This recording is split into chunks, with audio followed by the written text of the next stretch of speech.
Assalamualaikum warahmatullahi wabarakatuh. Hai semuanya, jumpa lagi kita di channel yang paling inspiratif dan paling asyik ini. Gimana nih kabar kalian teman-teman? Semoga kita semua tetap dalam keadaan sehat walafiat dan gak lupa untuk selalu berbahagia. Karena apa? Karena bahagia adalah poin utama dalam kehidupan. Betul gak tuh?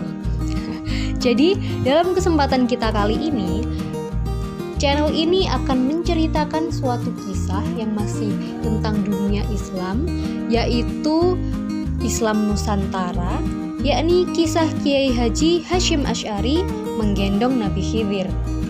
Nah, gimana tuh ceritanya? Tapi sebelum kita masuk ke dalam ceritanya nih, yuk kita cari posisi yang paling enak untuk mendengarkan kisahnya. Dan jangan lupa untuk kalian yang suka nyemil, ambil cemilan yuk. Lalu kita dengarkan cerita ini bersama-sama. Nah, kita masuk di biografi Kiai Haji Hasyim Asy'ari terlebih dahulu.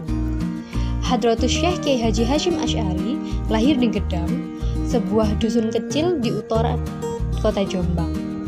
Di utara kota Jombang, Jawa Timur, tepatnya pada tanggal 24 Zulqa'dah tahun 1287 Hijriah atau bertepatan pada tanggal 14 Februari tahun 1871 Masehi. Nah, Kiai Haji Hasyim Asy'ari yang biasa disapa dengan sebutan Mbah Hasyim lahir dari pasangan Kiai Asy'ari dan Nyai Halimah. Nama lengkap Mbah Hasyim adalah Muhammad Hasyim bin Asy'ari bin Abdul Wahid bin Abdul Halim. Dikenal juga dengan nama Pangeran Benowo bin Abdurrahman atau Jaka Tingkir atau Mas Karbet atau Sultan Hadiwijaya bin Abdullah bin Abdul Aziz bin Abdul Fattah bin Maulana Ishaq bin Raden Ainul Yakin yang lebih populer dengan sebutan Sunan Giri. Nah, garis keturunan dari Mbah Kiai Haji Hasyim Asy'ari ini berasal dari ibu keturunan langsung dari Prabu Brawijaya VI yang berlatar belakang bangsawan Jawa. Dari jalur ayah, Mbah Hasyim ini merupakan keturunan bangsawan Muslim, yaitu Sultan Hadiwijaya dan sekaligus elit agama Islam, yaitu Sunan Giri. Kombinasi dari kedua genetik inilah yang kelak menjadi modal bagi Mbah Hasyim untuk menjadi salah satu pemimpin besar di Indonesia. Mbah Hasyim adalah putra ketiga dari 11 bersaudara dengan urutan sebagai berikut.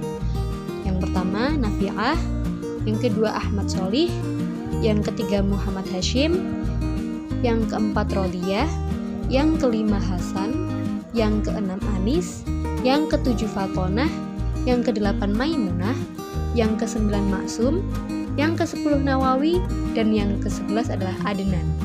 Mbah Hasyim ini merupakan sosok yang tak pernah menyerah dalam menimba ilmu.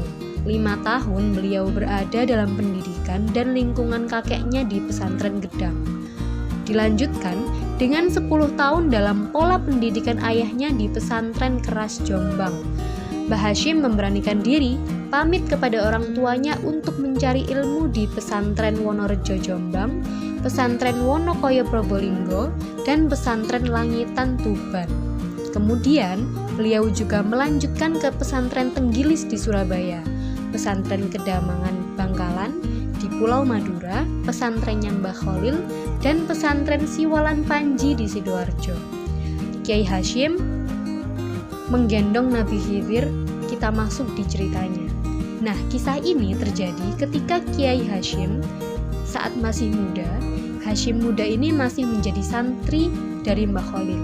Kala itu hujan turun dengan begitu deras di Kabupaten Bangkalan, khususnya di Demangan, pondok pesantren asuhan Syekhona Kholil Bangkalan. Meski hujan mengguyur dengan derasnya, ada saja orang yang bertamu kepada beliau. Terlihat di antara rintik hujan yang semakin deras, seorang tua lumpuh dengan susah payah hendak berkunjung menemui Syekhona Kholil. Syekhona ini segera tanggap. Beliau lalu memerintahkan santrinya untuk menyusul.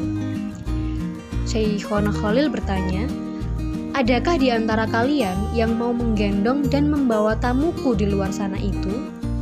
Lalu salah seorang santri muda mendahului teman-temannya menjawab, "Biar saya saja, Kiai." Nah, santri muda itu segera bergegas meloncat menembus rintik hujan yang semakin deras, menghampiri orang tua tersebut. Tanpa pikir panjang, ia menggendongnya untuk menemui Syekhona Khalil. Dengan sangat akrab, Syekhona Khalil ini menyambut tamunya dan di antara keduanya terjadi dialog empat mata. Tidak beberapa lama, rupanya percakapan mereka telah usai. Kemudian, Syekhona Khalil mendatangi santri-santrinya untuk meminta bantuan lagi. Beliau bertanya, "Siapakah di antara kalian yang mau membantu orang tua ini untuk kembali pulang?" "Biar saya, Kiai," sahut santri yang tadi menggendong orang tua tersebut. Lalu, santri muda itu dengan penuh rasa takdim menggendongnya keluar pondok pesantren dengan hati-hati sesuai perintah Syekhona Khalil.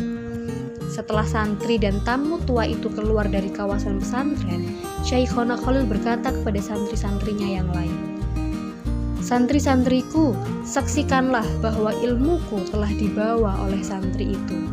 Maksudnya adalah santri yang menggendong orang tua tersebut. Dan ternyata yang digendong oleh santri tersebut adalah Nabi Khidir alaihissalam yang bersilaturahmi kepada Syekhona Khalil. Dan santri yang menggendong adalah Hadratus Syekh Kiai Haji Hasyim Asy'ari Muda yang kita ketahui sebagai pendiri Nahdlatul Ulama yang kemudian mewarisi keilmuan Syekhona Khalil Bangkalan. Subhanallah, Masya Allah ya. Jadi rasa takdim dari Kiai Hasyim merupakan salah satu berkah dari takdim beliau kepada Syekhona Khalil Bangkalan yang saat itu menjadi kiai.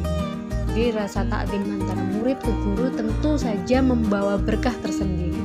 Nah, adakah dari kalian yang punya kisah tentang Kiai Haji Hasyim Asy'ari dan Nabi Khidir seperti yang kita bahas hari ini?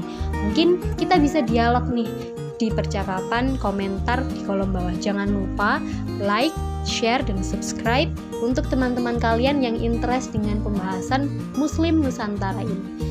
Islam Nusantara ini akan berlanjut di episode-episode berikutnya. Check it out. Tunggu nanti kisah-kisahnya yang lain ya.